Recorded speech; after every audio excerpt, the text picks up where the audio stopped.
And welcome guys to my new video. It's about the English version of my PvE Berserker guide. A lot of you guys told me that I should do an English version of it, and I'm sorry that it took so much time to do it. I'm really sorry about it, but now I want to do the English version of it. So here we go. I will start with the crystals. So you need the pounding, savage, bitter, and focus Neviot. As a substat, it would be best if you have the reduced damage taken below 50% HP.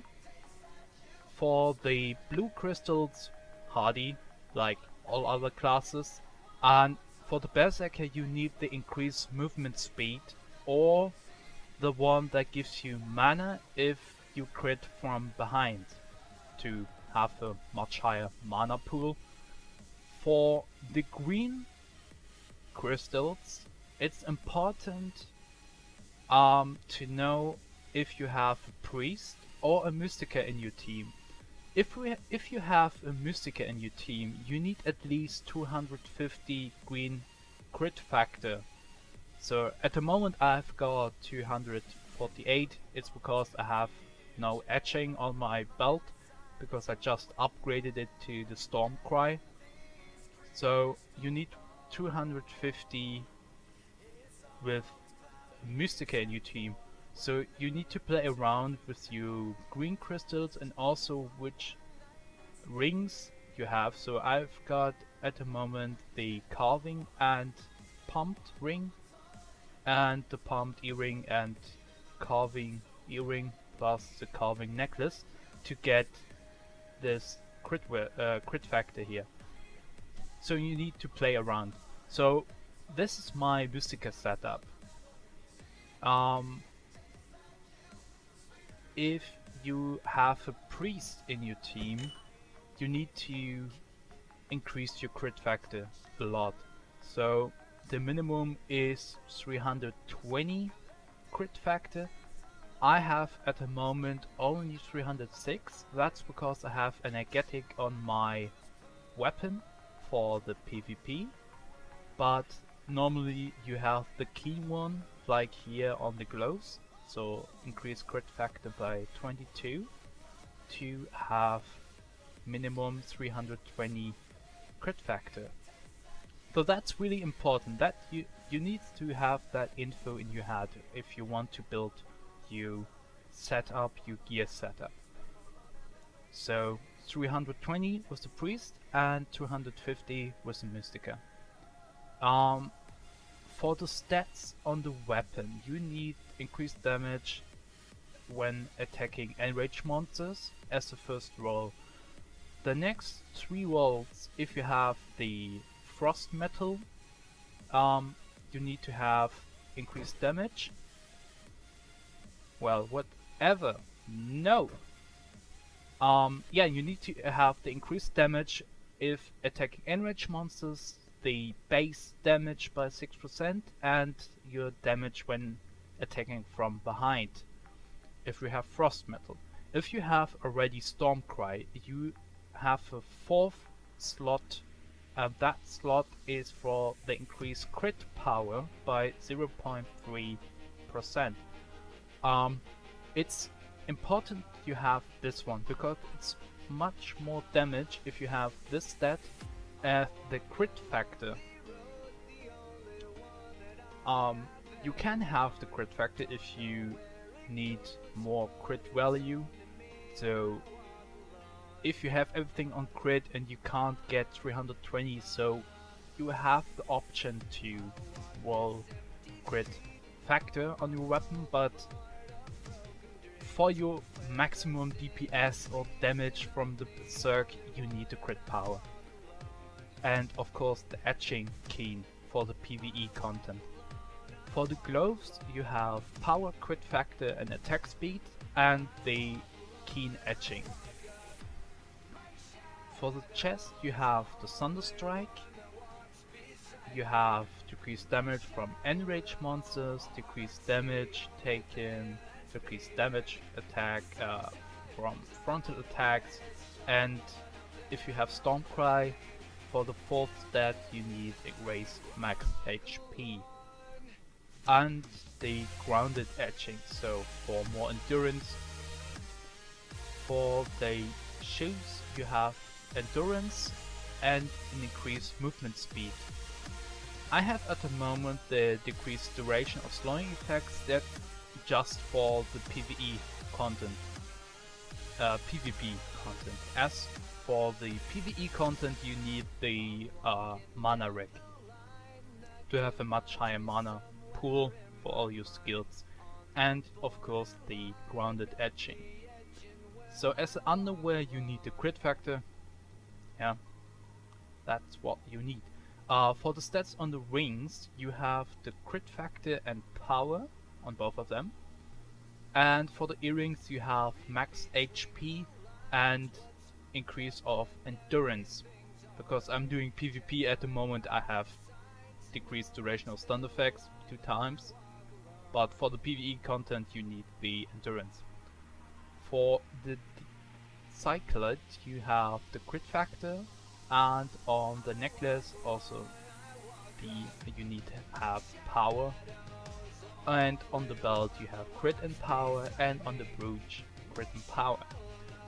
All the etchings are keen,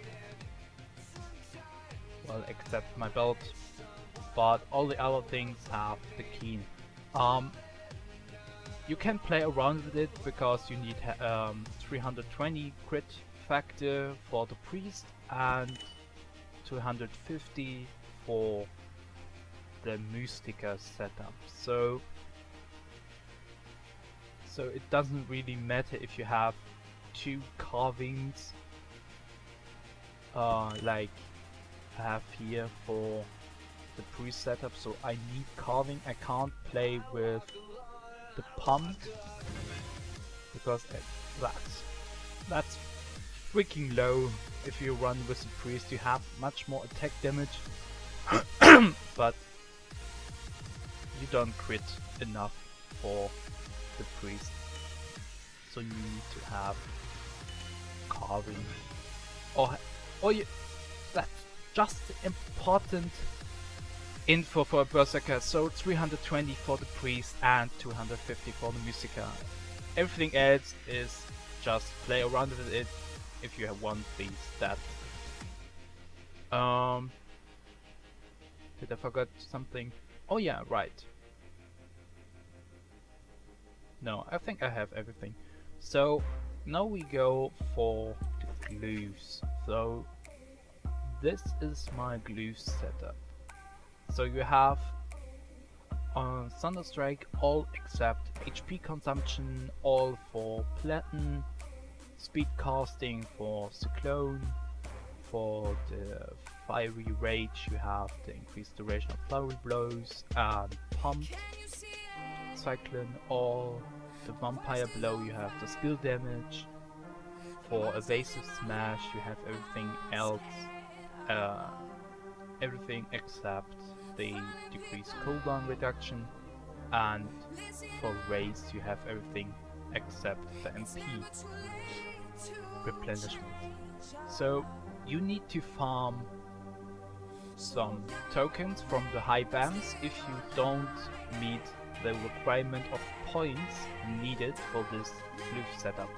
So if you don't have at least 51 points left, you can't have this one here. So you need to buy the better ones. If you have, like, I don't know, here increased skill damage, you see that the other one is points cost 5 and this one is point cost 4. So you need to have the better glyphs to get this full glyph setup, so 55 from 55. Well, and that's it for the stats and glyphs for the Berserker PvE guide. Yeah, these are all the stats you need for the priest setup and for the Mystica setup. So just important to have 250 for Mystica and 320 for the priest. That's the really #1 rule. That's really important. I really played around with it a lot, and I even talked to other Zergs that have slightly different crit factor values, and it's like you need to feel if you crit enough, then it's good. If you don't crit enough, then you need to make it a little bit higher. Also, if you use some that I don't know. Well, but I think that's it for the moment. So if you have any questions or things like you can't do that, you need, I don't know, you need the powerful Wrist here, just tell me. I try to improve a lot, and I even still improving myself to play the Zerg, but I'm kind of happy at the moment that I can play him really well. And if you have any tips for me, I can use, just write in the comments. And thank you all for watching, and I hope I will do some more videos in the future, but we will see. So have fun, and thanks for watching. See you guys next time.